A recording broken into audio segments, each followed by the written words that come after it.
দর্শক, আজকে আমি ঘুরতে এসেছি সাভারের অদূরে বংশী নদীর তীরে অবস্থিত নীলাবর্ষা রিভার কুইন পার্কে। আজকে আমরা পার্কের প্রতিষ্ঠাতা মোহাম্মদ বাবুল মিয়া ভাইয়ের সঙ্গে কথা বলবো যে পার্কের আসলে বর্তমান কিরকম পর্যটক আসতেছে বা কিরকম সাড়া পাচ্ছে। বিসমিল্লাহির রহমানির রহিম। এখানে সাংবাদিক অবি খায়ের ভাই আমার কাছে জানতে চেয়েছেন আমার এখানে আসছেন এই পার্কে, নীলাবর্ষা রিভার কুইন পার্ক। আমি এটার প্রতিষ্ঠাতা পরিচালক। এটার এটার ব্যাপারে উনি জানতে চেয়েছেন যে এই পার্টির কি অবস্থা। তো যাই হোক, আপনারা সোশ্যাল মিডিয়া দেখতে পারতেছেন আগের থেকে মানুষ এখানে মোটামুটি যখন আমি সোশ্যাল মিডিয়াতে আমার কথাগুলি যাচ্ছে, আমার পার্কের ছবিগুলি যাচ্ছে, মোটামুটি এখন মানুষের উপদ্রব একটু ভালো এবং মানুষ আসতেছে, মানুষ দেখতেছে। আপনাদেরকে আসার জন্য, আপনারা আসবেন, আপনাদেরকে আসার জন্য আমি অনুরোধ জানাচ্ছি। এই বলেই আমার কথা শেষ। দর্শক, আপনারা জানেন যে বাবুল ভাই একটা ফেসবুক পেজ খুলেছে এবং একটা ইউটিউব চ্যানেল খুলেছেন।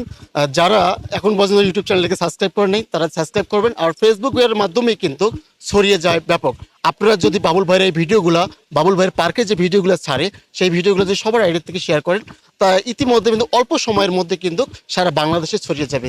তো সবাইকে ধন্যবাদ, সবাই ভালো থাকবেন, সুস্থ থাকবেন, আল্লাহ হাফেজ। এই পার্কটি বিনোদনের জন্য খুবই একটি আদর্শ পার্ক। এখানে বাচ্চা কাচ্চা, পরিবার পরিজন নিয়ে, বন্ধুবান্ধব নিয়ে ঘোরার মতো একটি জায়গা।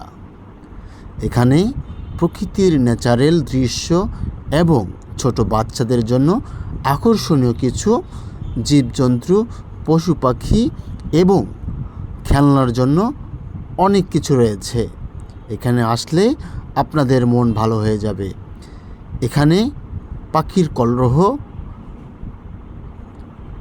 প্রকৃতির সৌন্দর্য এবং মনোরম পরিবেশ নিজেকে আরও আনন্দময় করে তোলে।